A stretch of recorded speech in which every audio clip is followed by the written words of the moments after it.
When it dings, oh, go ahead, Randy, if you want to introduce. I'm just going to turn it off. All right. Thanks all for joining. This is technically our last meetup with a presenter of the school year, but our last actual meetup this school year will be next week as an open forum where everybody can come and discuss. And honestly, I would love for you to come because I want feedback on what you want from me for next year for these meetups, topic ideas, all that stuff. And I'll be sharing out some updates and other information at that meeting as well. But there just won't be a presenter unless you want to include me as a presenter. So I'm going to hand it over to Andrea from Elyria City Schools, and she is going to present on field days. So Andrea, it's all you. Okay, welcome everybody. Sharing my screen with you now. Okay, so I am a elementary physical education teacher here in Elyria, and I have been in the district 28 years, 28 years.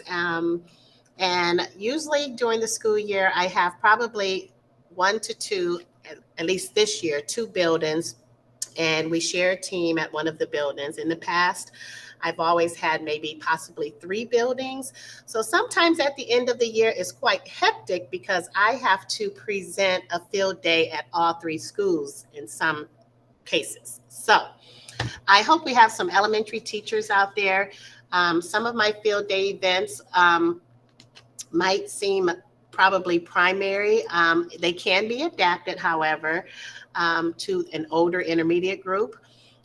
Here at my building, we now have a K-8 building, and we have two physical education teachers in the building. So we kind of collaborate a lot here.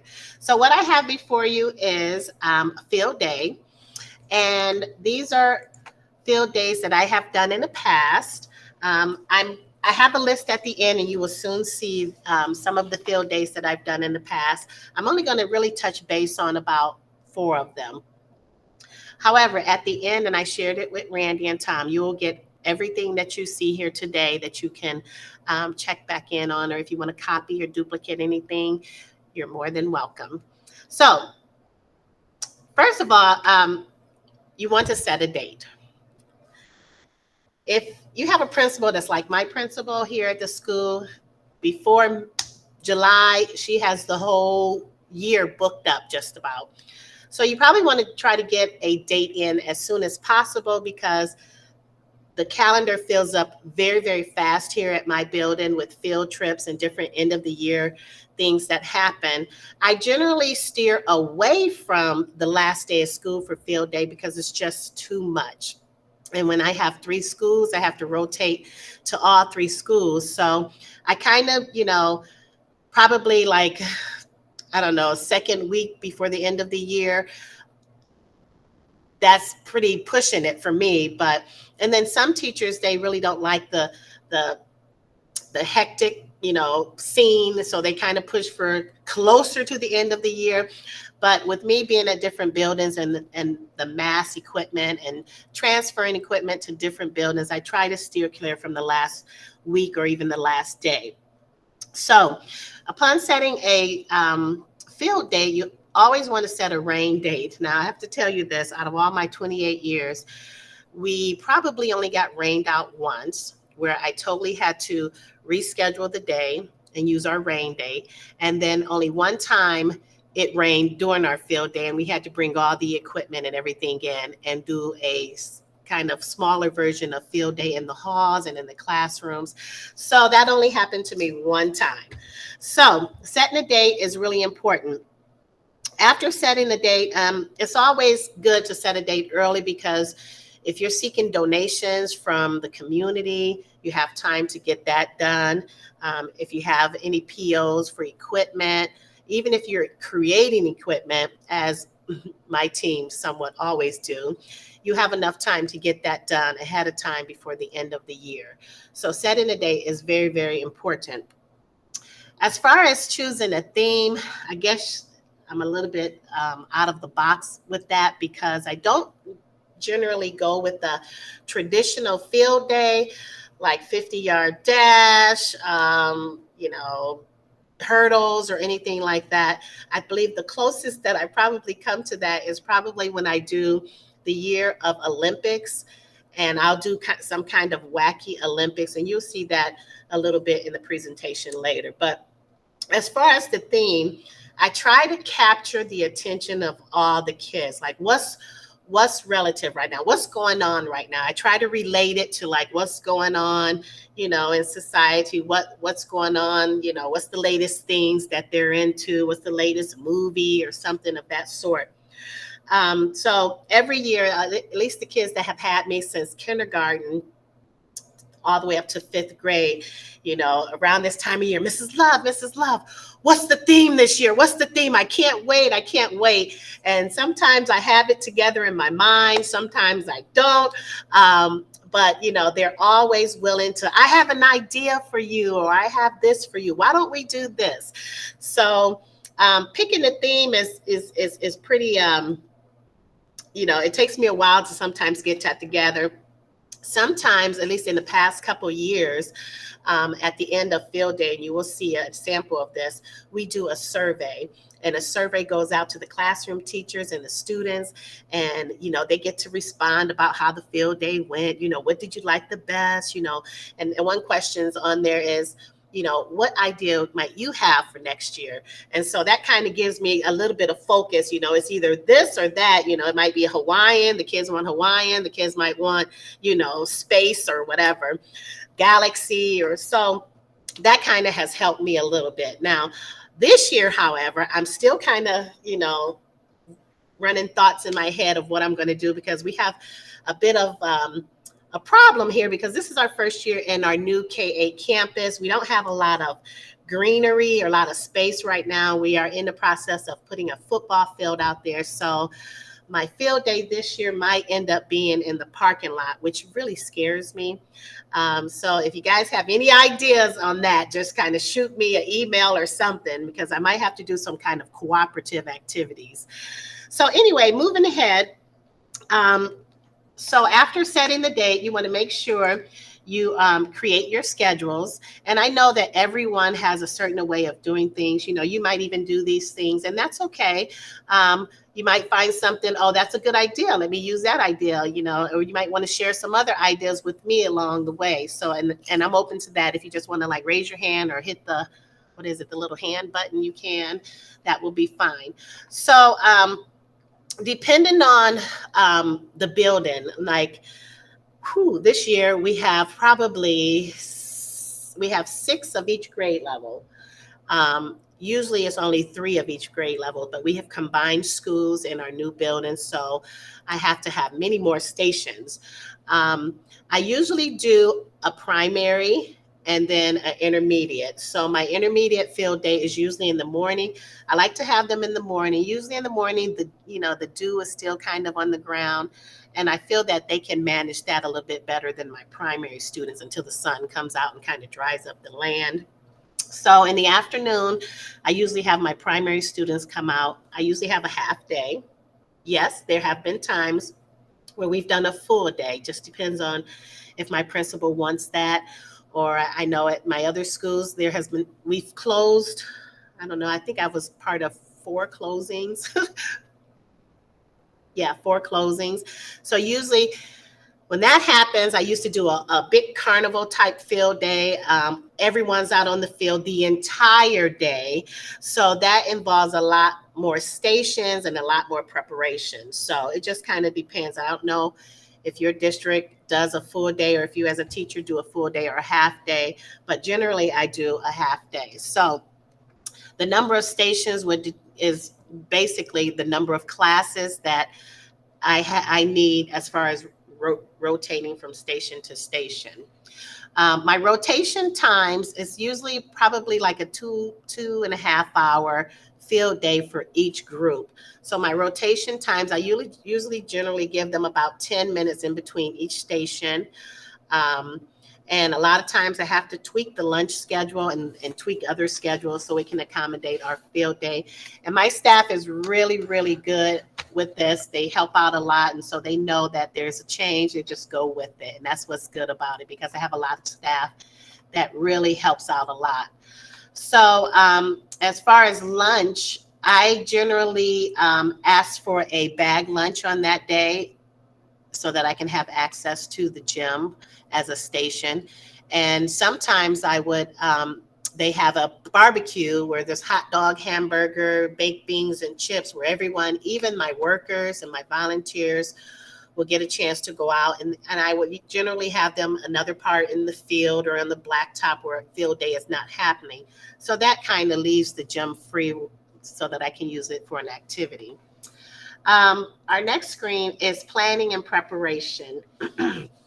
When I'm going over field day, I try to do my best, having a mixture of things, team activities, cooperative activities, partners.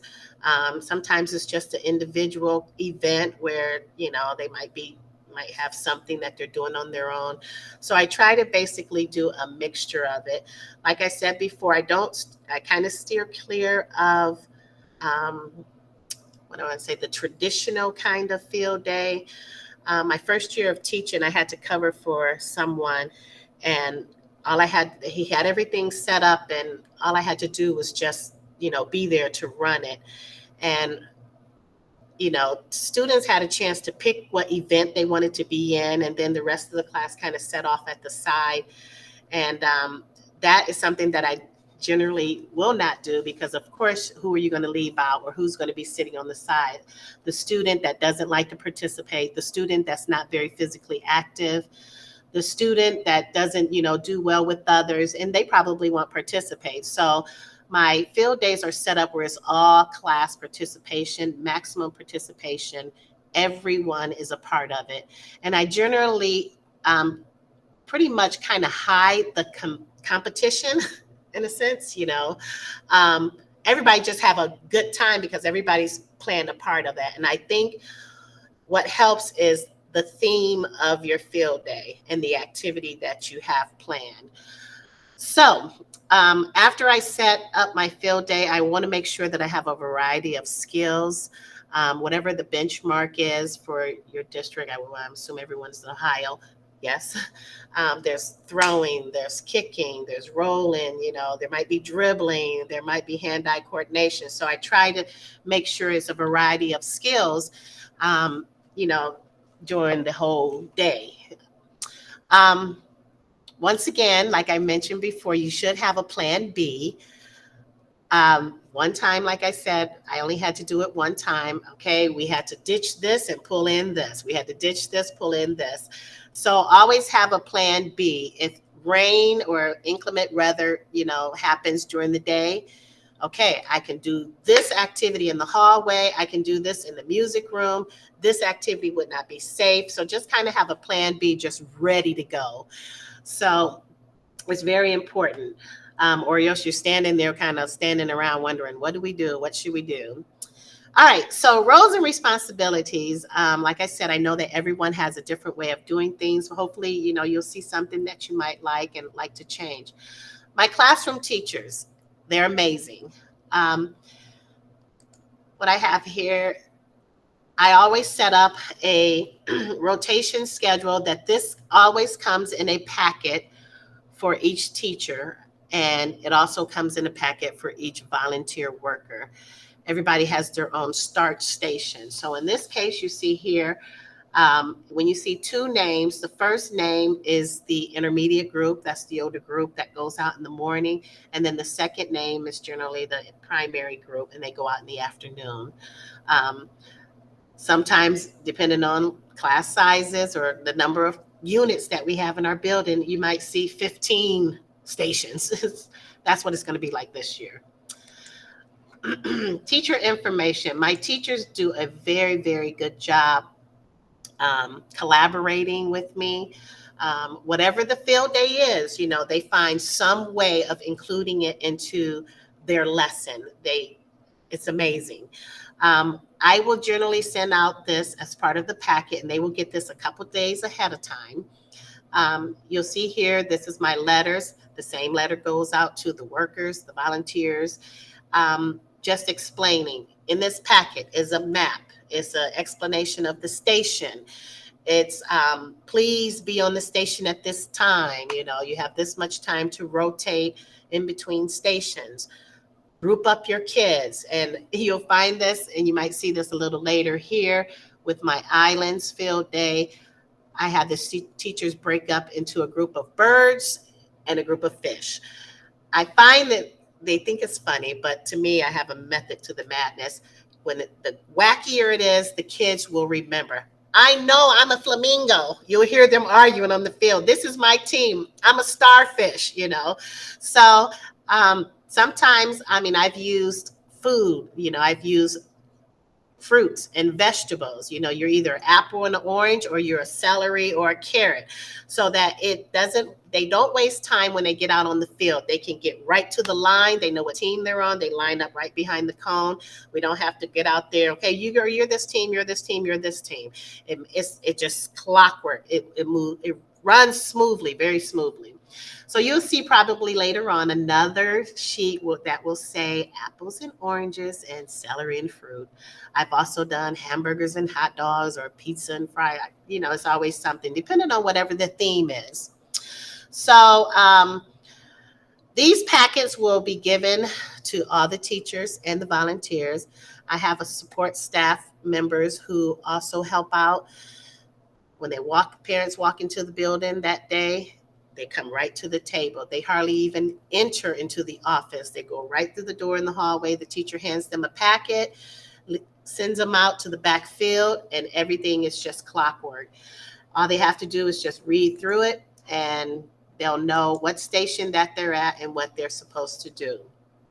All right, so my essential teachers, and this is my team, my art and my music teacher.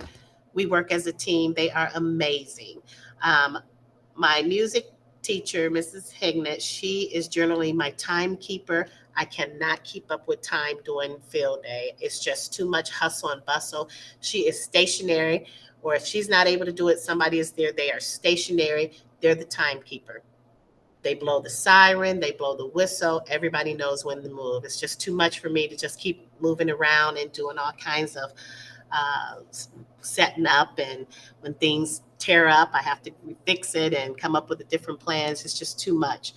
My art teacher, who is also on my team, she's amazing. She does the same thing. Everybody knows these are the go-to people to go to. If they can't find me, they run the question or the problem with these two people, and they can handle it. So I do not generally assign at least one of them, because they're my runners, just as I am a runner. And sometimes we're rotating in, we're giving staff breaks, we're carrying water to all of the volunteers. There's just a lot of things that's going on. And if it's good to have somebody to lean on, and they know and they think the same as you. They can handle it, and it's already done, and I don't even have to worry about it. Some of my support staff, like I said, there's title teachers. I have a title teacher. They, figured out amongst themselves.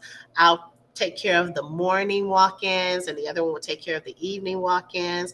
I'll bag up popsicles in the morning. You bag up popsicles in the evening. I'll pass them out. They have it all together. Just, I guess they've worked with me so long, they know what to do. Administration is amazing. I have an amazing principal, and she's like, okay, we're going with it. Let's just go. She kind of allows me to kind of do what I do.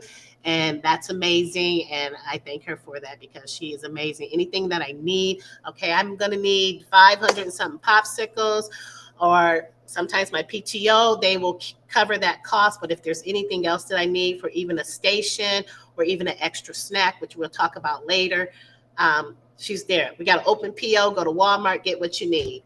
So it works out. And especially if you're well planned ahead of time, it kind of helps out, and, they can trust you more too. All right, my student volunteers. This is an example of a letter that I send home with some 4th and 5th graders, now 4th graders, because we don't have 5th graders there in the middle school. But I pick 10 or 15 responsible people that I can really trust, some students that are,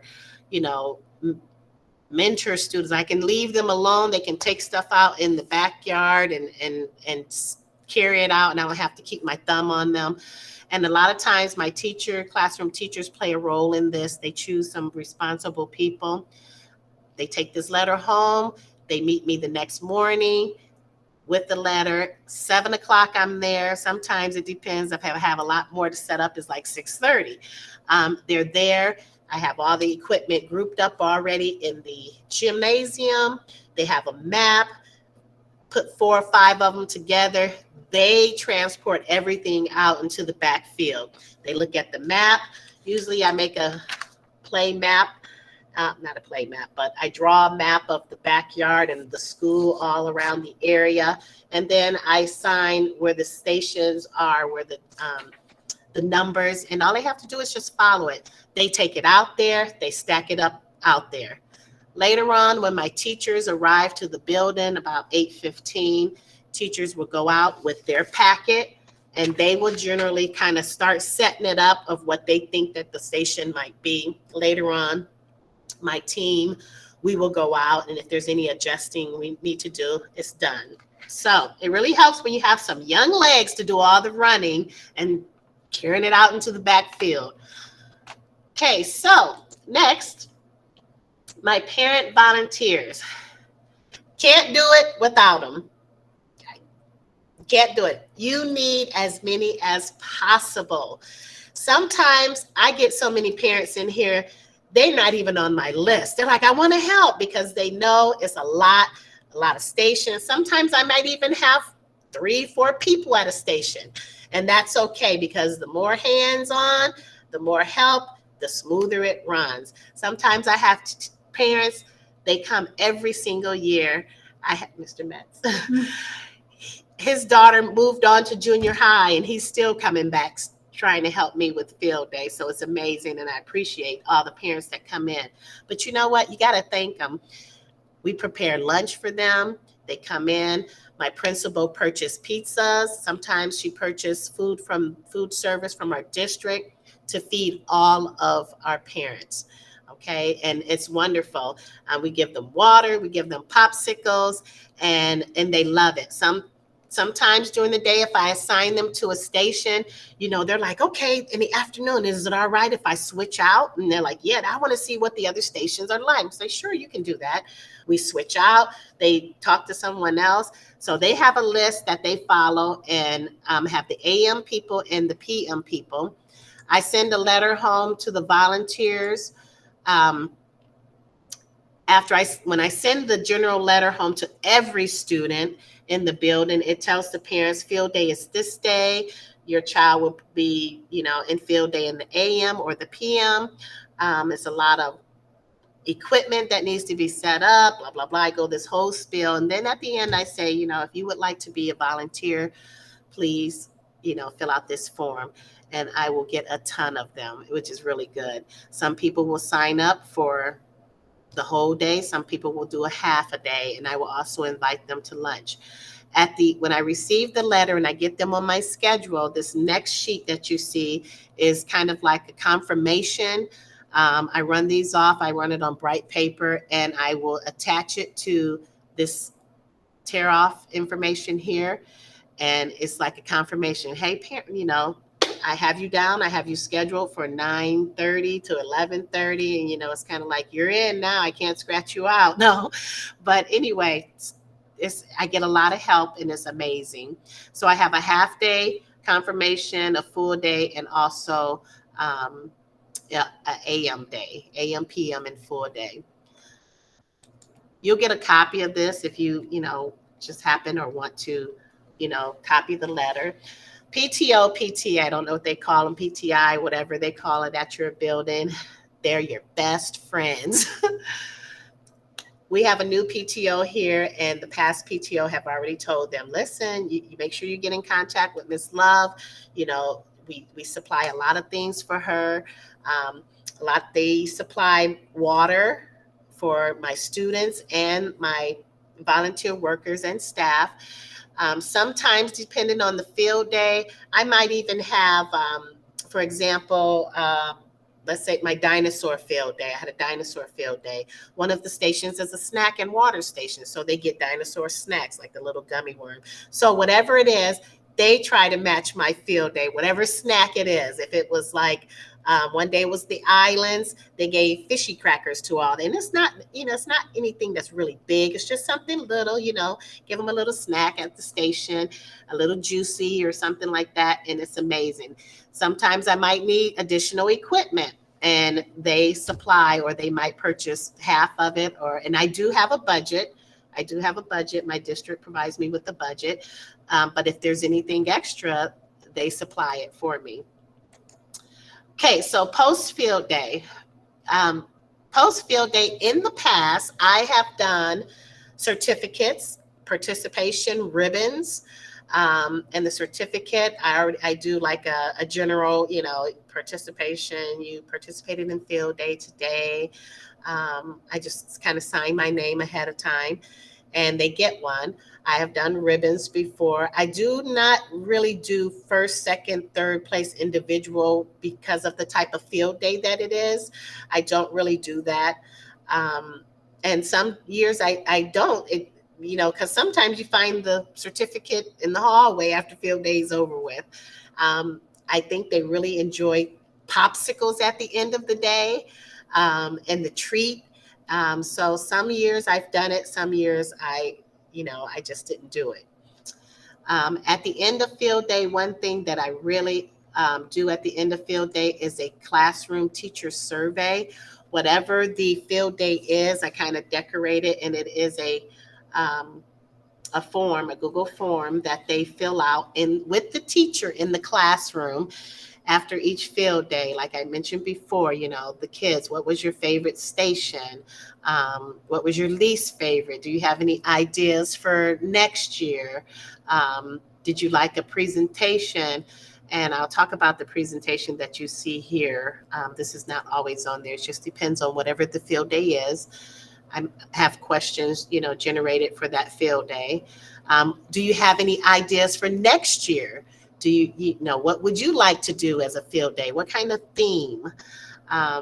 It generates responses, and I can see, what do the kids want? And that really helps with my theme for the following year.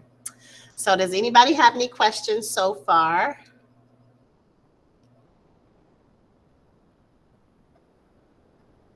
All right, so I'm going to move on. The next slide you'll see are basically some themes that I have done in the past. I believe the first 5 is what I'm really going to talk about. You're going to actually see some pictures of this. And once again, even though this might seem, primary, and if you are a middle school teacher, I know my middle school teacher, they usually do lifetime games, or backyard games, picnic games, or something like that at their field day. They may do bowling, they may do table tennis or something like that. There might be something here that you might be able to adapt to your middle school field day, even if it says Jurassic Park, you can probably adapt it, even the life-size games, and you'll see in a moment. My favorite, these are my top favorite. Jurassic Park was an amazing day. What we did, we had a presentation from Cleveland National Museum of History. Yes. And so whatever when the primary was in the building during that day, there was a presentation. Someone came in with fossils, and they talked about paleontologists, and they showed, all kind of amazing things, hands-on. The kids were able to, group up, and I had a schedule made, and then we flip-flopped the day. When the older kids came in later on, they did the same presentation. So the entire day was Jurassic Park. Okay, Jurassic Park. We usually tell the kids, if the PTO doesn't buy a t-shirt, or if the principal doesn't have t-shirts that day, we tell the kids, hey, dress up. If it's Hawaiian, dress up Hawaiian shirt. islands or beach or whatever. Jurassic Park, we told them, wear something khaki. At my other school, wear like camouflage or whatever. So it really gets the kids excited. Just to touch base on some of this, this year, the year that I did Jurassic Park Field Day was the year they came out with, I believe it was Jurassic Park, the World one, the very last one they did. And so it was right on time. The kids were like, I know that movie. I saw that movie. I love Jurassic Park. And it was right on time. So a lot of people played a part in it. The Jurassic World movie, this one, I'm just going to touch base on a few of them. And you'll see some pictures where the lady and the guy were riding in the little sphere, and they were trying to rotate the fear and the spear, and the dinosaur was chasing them and all of that. I found these big old plastic large balloon bubble balls, and the kids rode on scooters, and it was a relay across the gym. Somebody rode on it, and someone was the guide to push. And my daughter wore a Jurassic Park T-Rex costume, and all she did was just kind of go after them a little bit, and it just made it so much more exciting. A lot of times when you put out there, I'm doing Jurassic Park, or I'm doing, I don't know, Galaxy, Star Wars, or whatever, you will have people that will say, hey, you know what? I have this. Do you think you need this costume, or do you think this? Had no intention on having a dinosaur. But someone said, my daughter has a dinosaur costume. You think you might need it? I was like, well, yeah, bring it in. It just made everything so much exciting, so much more exciting for the students. The next station, I'm just going to hit on a few of them. Dinosaur tag, and you can read these on your own. This will be shared with you. So we just kind of took the whole theme, dinosaurs. We talked about, carnivores. There was carnivores and herbivores, and that was a game for that. Dinosaur egg hatch. I had these giant dinosaur eggs, and they had just like egg on the spoon, how you do in the field day, but they were huge. It just made everything so much more. Everything was just dinosaur, this. Even the kids had to dig in a pool of sand. And I bought these little dinosaur, skeleton-looking dinosaurs. I got these from, what's the little magazine? The teacher magazine where you order all kinds of stuff. Oriental Trading. It came with many different dinosaurs and their little skeletons. So you'll probably see a picture later on where they're part of the field day station. They had to dig in and find, and they actually had little paint brushes to brush away the sand. So they learned about, digging and fossils and all of that the morning of, or the crew worker, discussed that at the station. So my next one, hot lava. I believe that was a tug of war. You're going to read this later on your own. I just wanted to touch base on a few of them. Sometimes I might not have it all together as far as, what I need. And sometimes it comes along at the last minute, and I have, I need to sew this, and I need to sew this, or I need to find this and sew this, or put a Velcro belt around it. A lot of that stuff comes after, and I don't have a PO. And sometimes, yes, there's been times where I've gone, in my own pocket to purchase some things, and that's just, like a classroom teacher, that's just what we do. Okay, and some materials here you will see on your own. This is from the Lorain County Metro Parks, where they shared some information about dinosaurs. Some of the classroom teachers might use this in their classroom. This last one was a station, actually. It's the stride of a T-Rex. So I actually had dinosaur prints on the ground in their stride, and the kids measured their, their own foot with it. And they can actually see it was more like a visual kind of station. I had my maintenance crew bring in a cherry picker. I think that's what that's called, a cherry picker. And we had a string from the very top of it so they can see how tall a brontosaurus rex was. I mean, a brontosaurus, yes, to see how tall the brontosaurus is. So it was actually something that they can visualize, and that was just like a small station. I believe it was the snack station. All right. So anyway, you'll see a few pictures later on. Another one was the wild things, where the wild things are. And I believe the year that I did this was when they came out actually with the movie, The Wild Things. My teachers, they showed the video that morning. My primary teachers, they showed the animated version of it.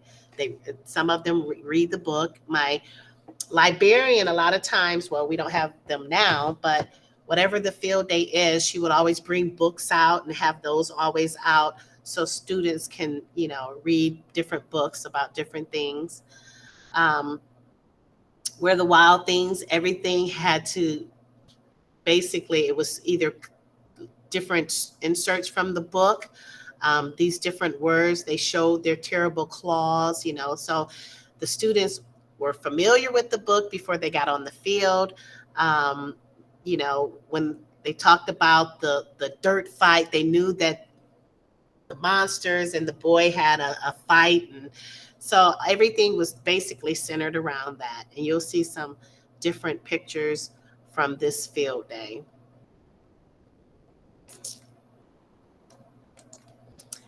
My next one is life-size games. If you are a middle school teacher, I believe that this will be a very, very good field day that you can use. I don't know, you might be able to adapt it. Everything was life-size, okay? Giant Connect 4. What I used was a shower curtain, the plastic shower curtain. I drew the lines. I drew the little squares. I bought the little party plates from Dollar Tree, red ones and yellow ones. I put Velcro on the spots, and it was basically a relay. So 2 teams joined together. They were the red team. 2 teams were the yellow teams. And we did it just as a relay of Connect 4. Kids loved it. Scrabble Island. I don't know if you ever played the Scrabble game. I took sponges, cut them in half, put letters on them and numbers on them, just like the game board Scrabble. And the kids run out, they grab words. Sometimes I've done that in the class where they had a tagger. But for the field day, they basically ran out and then got as many as they could by the end of the game. And they tried to make words and add up their points. Jenga, you'll see later on in a picture. We have someone in our building who is very good with building things and making things. She made all of our Jenga blocks, life-size Jenga. For my middle school, my primary kids, they used, I had not pop bottles, pop cans, like the box of pop cans. Instead of them using the wood, they used the boxes of pop cans, and you'll see later on in the pictures. So depending on how high the wood ones go, I was afraid that the wood ones would fall on the kids and they would get hurt. So we actually used, pop can boxes. It was really fun. They loved that one. And what I do, sometimes if I'm looking for something, if I'm searching for a certain thing and I need a large quantity of it, I'll send a note out, or I'll tell the kids, hey, have your parents, save all the pop can boxes. And whatever you tell them, I need stuffed animals, they'll bring it. So you can read through this. if you have any questions, you can always email, like where may I have purchased some items. Giant Fitness Monopoly, Teacher Pay Teacher. It's an amazing game. It comes with all the game pieces. Just pay for it and print it. Human Hungry Hippos, you've probably seen before. So, A Day at the Movies, and this is the last one. Excuse me. A Day at the Movies. This is one of my all-time favorite ones. This is where I had the students participate. Say, hey, one day we combined all of our classes together, my team and I, and it was just a big, almost kind of reminded me of a party. We gave them materials, we gave them posters, we gave them writing and art materials. Okay, hey, you can team up with somebody from the other class if you want. They created the games. My students created the games. Okay, think of a movie that you like, make a game out of it. Okay, of course, I had to probably tweak a little bit, a few here and there, but every station was created by a 4th or 5th grader. I even think I had 3rd graders that year. And at all my schools, we did this, and every station had the student's name there right next to the station sign. So the school will know, a 4th grader created this game, so that was pretty amazing. I guess if at this time, my own children were 4th, 5th, 6th grade. I was very familiar with a lot of these movies. So, it just whatever that was in at that time, and that was around that time. So you can take the time, and if you have any questions about that. All right, so the islands, kind of like the Hawaiian type theme. I also have done Dr. Seuss. I believe this one was around the year he passed away, I believe. Or no, it wasn't. When they started Right to Read Dr. Seuss, every year. So it was around that time when this one, I get my ideas. I don't create everything. I might see something that I like in a book or online or whatever, Teacher Pay Teacher or PE Central. I don't create everything. I might find that idea, tweak it, make it my own, and I use it. Minute to Win It was just when Minute to Win It was on TV. So all the students were, they knew about it. Wow, my mom watches this all the time. Very fun. And you can stroll through that. Like I said, you can tweak it however you want. Wacky Olympics, I probably have done several times in my teaching. The year of the Olympics is when I do the Olympic Field Day. American Heritage and Cheers for the Red, White, and Blue. So some things that I've used, there's Big Bugs. Dollar Tree is amazing. Okay, you can find things at Dollar Tree and very cheap. Well, now they're $1.25. Did you know that? It helps. Even if it's just something, as a prop. I do have props. I have someone that always create my posters at each station. Very creative. She does them every year and loves it. She makes them fun, and the kids like seeing them. It's a lot of fun. And that helps them to remember. Oh, I remember the name of it. The more wackier it is, they remember it. I usually have station number signs. So I love Field Day, but the best part of Field Day is at the end. Excuse me. Okay, so what you're seeing now is I just took a few of them. I have to tell you that I never take pictures at Field Day because I'm too busy. I can't remember to do that. So a lot of these have come from my teachers and parents. At the end, a lot of times at the end, and we'll talk about this in a moment, I have teachers who will put an album together of the stations and what their kids were doing. And it's really amazing. This is the best part of field day for me, is seeing what they create at the end. So this is a day at the movies. I made these. I made Lightning McQueen and I made Mater. There were two more, the fire truck and Lightning McQueen's girlfriend in the blue car. I can't remember. I couldn't find pictures of those. This is a station, Pirates of the Caribbean. We had 3 giant pirate ships, and the kids were in team lines. And we had slings where you put a ball in and you can open it and it shoots the ball across the gym. And they were basically just trying to knock down the pirate ship. This picture here, I had to show my son this, who is now a college student. This is him. This is one of the stations. This is Happy Feet, the movie. And there was a lot of things to this station, a lot of, it was an obstacle and you run up to it. And they had to make one person dress, or actually everyone dressed in this. I had enough that everyone in the line had to dress this as they go to the other side. They stand up. They had to pull a paper out of the box. There was a microphone. They either had to sing a song, which was basically a nursery rhyme or something of that sort, and it was lots of laughs, or they had to tap dance, just like the movie.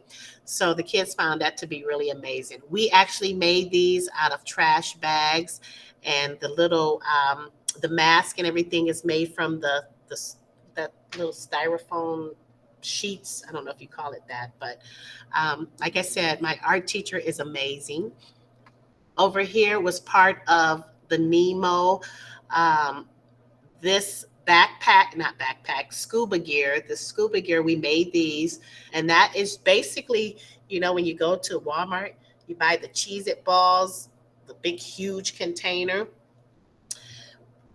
painted them, duct taped them together, put some string on them, and they became our scuba things on the back.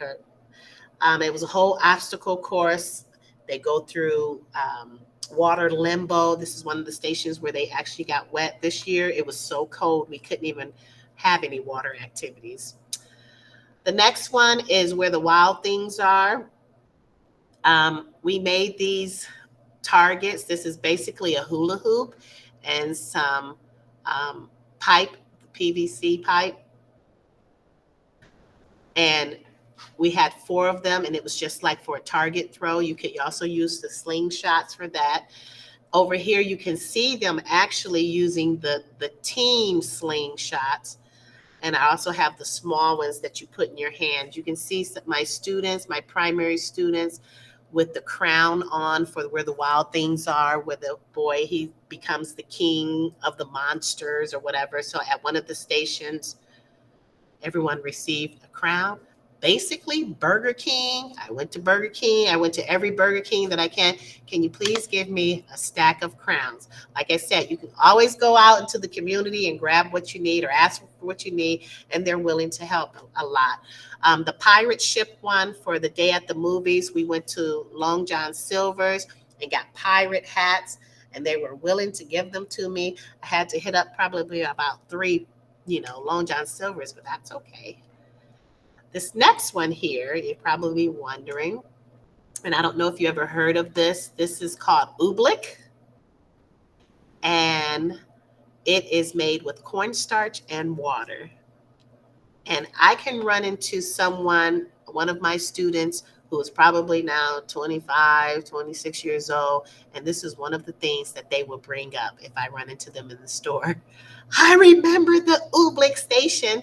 Basically, it's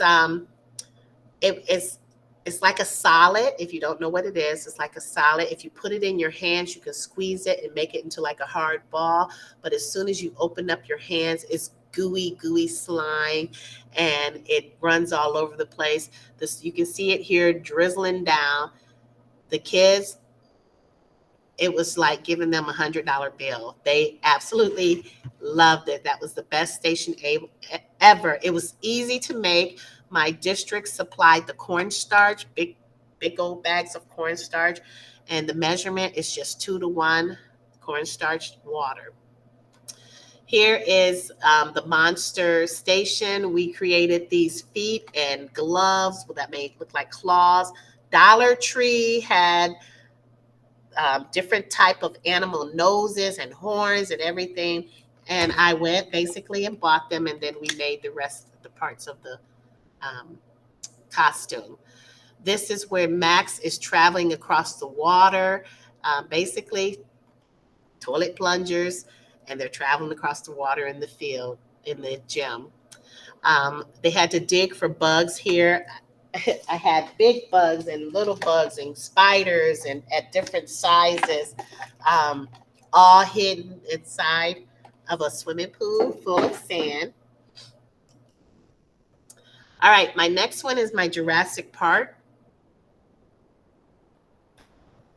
My Jurassic Park car dealership in town, basically. Told them what I needed. Can I borrow it? They brought it to all 1, 2, 3 of my schools on my days. They parked it there the night before. Here are dinosaur tails that I basically ordered from Oriental Trading. I sold Velcro around it, and it was part of the station where they had to knock something down as an obstacle course.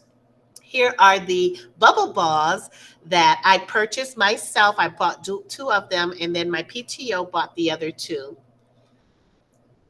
And the giant egg ball. This is basically kind of like a spoon and a giant egg. So you'll read the stations later. This is basically a target throw. It really has shapes on there.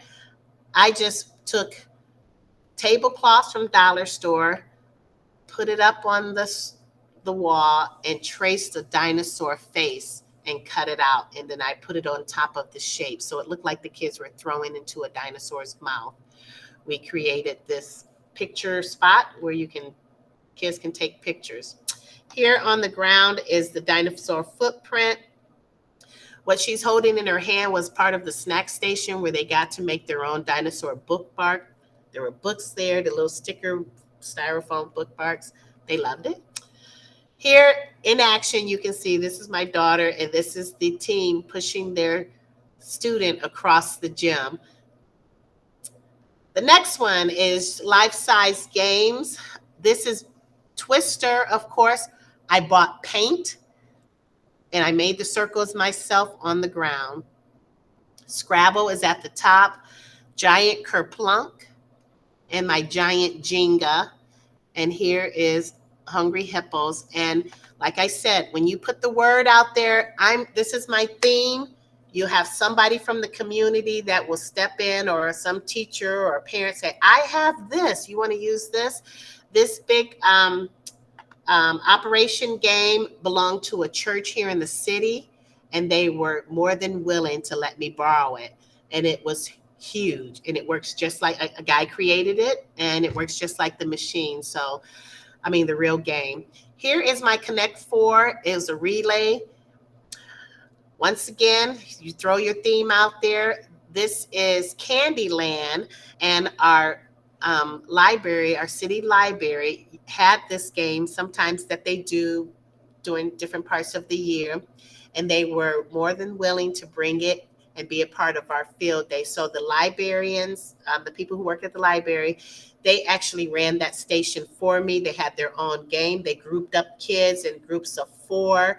They had their own thing where they told them to move or pass people. They gave them candy. They gave them necklaces to say what team they're on. They're the blue piece or the red piece. So it was really amazing. And also you can see the Jenga wood pieces that we made for the year. And in the background, you can see the boxes of pop can boxes that I use for the primary students. This is giant marbles. And here is giant ants in the pants. We made little calipers with the paint sticks, like the paint rulers, and we connected them with rubber bands. And I got the little ants, creepy big ants, actually. Um, you put it on there and you flip it, and it goes, try to get it into your team's pants leg. This is a hula hoop with giant pants. And my music teacher and her mom did all the sewing. Giant ring toss. These are just rings that you can use. Here is my Monopoly game, and this other station with the pool table. This is a station that had many other things, kind of like a do your own, move at your own pace kind of station. So, like I said, you can adapt it however you want. You might be able to use it. I hope you do. Here is the islands. We actually made these volcanoes, the art teacher and myself. And the ingredients for this was vinegar and baking soda. And the worker just kind of talk them through it. And then they see it explode and overflow. So this is about it. Once again, you can go through it. This is the islands. I know we're running out of time. And if you have any questions, you are more than welcome to join us. If you have any questions?